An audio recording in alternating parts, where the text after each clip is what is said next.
पूजहि विप्र सकल गुणहीना, शूद्र न पूजहु वेद प्रवीणा। क्या तुलसीदास जी के इस कथन से सहमत हुआ जा सकता है? पूजहि विप्र सकल गुणहीना, पूजहि न शूद्र गुण ज्ञान प्रवीणा। ये चौपाई श्री रामचरितमानस के अरण्य कांड में तुलसीदास जी द्वारा वर्णित है। तुलसीदास जी की इस चौपाई का इस तरह गलत अर्थ निकाला जाता है। ब्राह्मण चाहे कितना भी ज्ञान गुण से रहित हो, उसकी पूजा करनी ही चाहिए, और शूद्र चाहे कितना भी गुणी ज्ञानी हो, वो सम्माननीय हो सकता है, लेकिन कभी पूजनीय नहीं हो सकता। इस चौपाई के अर्थ को समझने के लिए पहले कई चीजों को समझना होगा और प्रत्येक पहलू पर हम बारी बारी से चर्चा करेंगे। पहले ये पता होना चाहिए कि विप्र कौन होता है। तुलसीदास जी ने विप्र शब्द का प्रयोग किया है, ब्राह्मण का नहीं। मनुस्मृति की निम्नलिखित चौपाई से विप्र का अर्थ समझेंगे। जन्मना जायते शूद्र संस्कारात् भवेत द्विज, वेद पाठात् भवेत विप्रः ब्रह्म जानातीति ब्राह्मणः। अर्थात व्यक्ति जन्मतः शूद्र है, संस्कार से वह द्विज बन सकता है, वेदों के पठन पाठन से विप्र हो सकता है, किंतु जो ब्रह्म को जान ले वही ब्राह्मण कहलाने का सच्चा अधिकारी है। सही अर्थ यानी यदि विप्र अर्थात वेद पठन करने वाला व्यक्ति और ब्राह्मण यानी ब्रह्म को जानवे वाला व्यक्ति।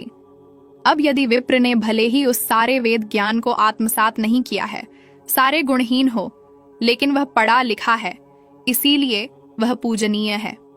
शूद्र वेद प्रवीणा का अर्थ हुआ ऐसा व्यक्ति जो सारी किताबें पढ़ पढ़ के प्रवचन बांचता रहता है, उसका मर्म नहीं समझता है और वह उसका अर्थ नहीं जानता है, फिर भी वो उसका दंभ करता है, पांडित्य दिखाता रहता है।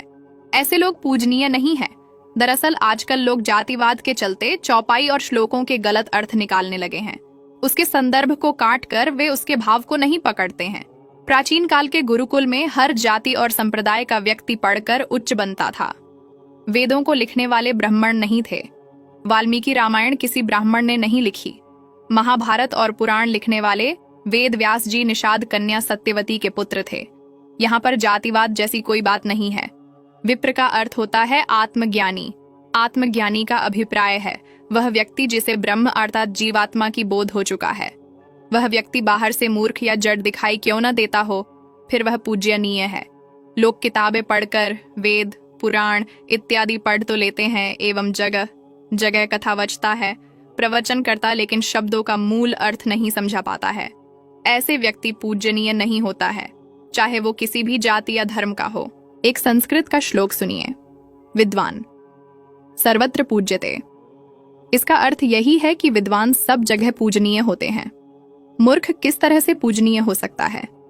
विद्वान अपनी विद्वता से सभी को मंत्रमुग्ध कर देगा, लेकिन वही मूर्ख शांति का वातावरण ही समाप्त कर देता है।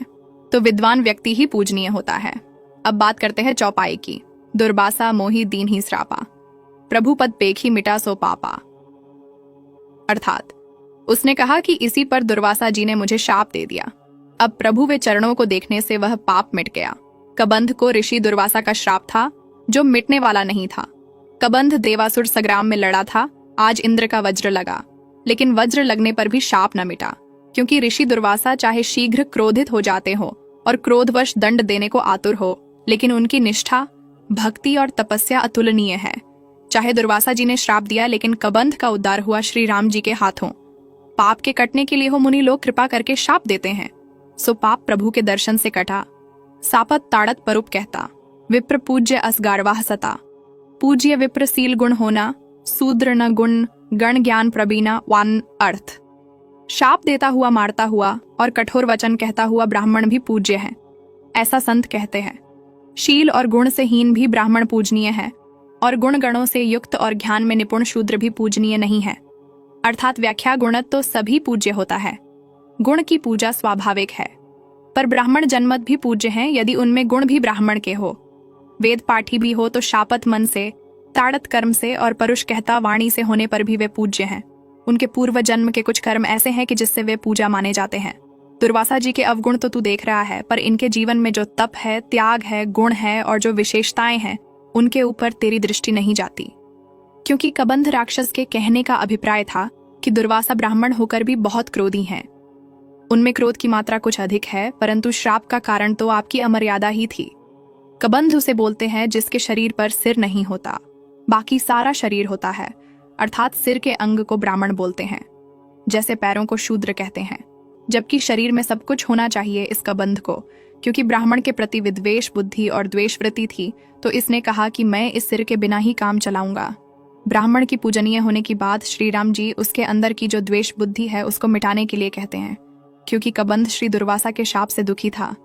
अहिल्या जब श्री राम जी की चरण धूलि के स्पर्श से चेतन हुई तो उसने अपने पति गौतम जी को याद करते हुए उनके प्रति अपना आभार प्रकट किया, जिसके शाप के कारण मुझको श्री राम जी के दर्शन हुए। क्योंकि अहिल्या की दृष्टि गुण दर्शन पर है और कबंध की दोष दर्शन पर। श्री राम जी का अभिप्राय केवल कबंध के अंतकरण में जो ब्राह्मण के प्रति द्वेष भावना थी, केवल उसे समाप्त करना था। यथा तुलसी पोपल आदि तद्य इह रमणीय चरणा अभ्यासो ह्यत्ते रमणोया योनिमा पद्येरण ब्राह्मण योनि वा क्षत्रिय योनि वा वैश्य योनि वाथ्य इह कपूय चरणा अभ्यासो हयत कपूया योनिमा पद्येरण श्वयोनि वा सूकर योनि व चांडालयाणि वा। भगवान वासुदेव कहते हैं, विप्रकृतागसंपि नैव द्रुह्यत माम का घ्नंत बहु शपंत व नमस्कुरुत नित्यश। ब्राह्मण कम से कम गायत्री मात्र जाने, आचरण और गुण से हीन हो, फिर भी पूजा उसकी होगी। जहाँ शास्त्रों में ब्राह्मण पूजन विधान है, होन गुण वाला ब्राह्मण हो पूजित होता है। यथा तुलसी पूजन विधान में तुलसी के स्थान पर अनार अगूर का पूजन नहीं हो सकता, वैसे ही पीपल का जो महत्व है वह अन्य वृक्ष का नहीं हो सकता। कहीं निज धर्म ताहि समूह जावा, निज पद प्रोति देखी मन भावा, रघुपति चरण कमल सिरुनाई, गयु गगन आपनी गति पाई। वन अर्थ श्री राम जी ने अपना धर्म कहकर उसे समझाया। अपने चरणों में प्रेम देखकर वह उनके मन को अच्छा लगा। तदनंतर श्री रघुनाथ जी के चरण कमलों में सिर नवाकर वह अपनी गति गंधों का स्वरूप पावर आकाश में चला गया। यथा प्रभु ब्रह्मण्य देव में जाना, मोहि नित्य पित्ता तजेउ भगवाना, जेते धर्म सकाम सर्वे को फल कटु जानो, धन द्वारा सुन गेह विनश्वर दुखमय मानो, स्वगंहु विनशन शोल चारि दिन को सुखदाई, श्री अरुचरण सरोज शरण में भरी मलाई। प्रभु श्री राम जी पूरी रामचरित मानस में अपनी भाषा को, अपने भावों को पात्र अनुसार बदलते प्रतीत होते हैं। यही बात हमें समझनी होगी। जब हम किसी लंबी यात्रा से घर वापस लौटते हैं तो प्रियजन हमसे यात्रा के बारे में पूछते हैं। अब सारी यात्रा का वर्णन तो संभव नहीं होता, परंतु जो जो विशेष होता है वही मनुष्य बखान करता है। उसी प्रकार श्री राम जी जब वन से अयोध्या वापस आए तो सबने यात्रा के विषय में पूछा, तो श्री राम जी को पूरी वनवास यात्रा में 2 ही पात्र याद रहे, और वे थे माता शबरी और जटायु। अथ हमें भी अपनी दोष देखने की वृत्ति को हटाकर गुण दर्शन की वृत्ति को अपनाने का प्रयास करना चाहिए, और यह केवल अपने भगवान की भक्ति द्वारा ही संभव है। क्योंकि बड़े बुजुर्ग कहते हैं कि जो करे बुराई दूसरों की, वो आप भी चंगा नहीं हो सकता। अर्थात दूसरों को बुराई करने वाला स्वयं कैसे स्वच्छ मन का हो सकता है। अब इतनी व्याख्या के बाद भी किसी को समझ नहीं आई हो तो उसको अपनी बुद्धि क्षमता बढ़ाने की आवश्यकता है। मंद बुद्धि होना भी अपने आप में एक अभिशाप है। ज्ञान अर्जित करो और ज्ञान होने पर सम्मानीय स्तर अपने आप ही प्राप्त हो जाएगा। बहुत बार ऐसा होता है कि मंद बुद्धि के कारणवश कुछ मनुष्य अपशब्द का सहारा लेते हैं, लेकिन ऐसा करने पर उनके माता पिता के द्वारा दिए गए संस्कारों पर प्रश्न चिन्ह लगता है। माँ बाप के संस्कारों पर प्रश्न चिन्ह लगवाने से अच्छा है कि ज्ञान अर्जित करे और समाज में सम्मानित प्रतिष्ठित व्यक्ति बनिए। धन्यवाद। जय श्री सीताराम।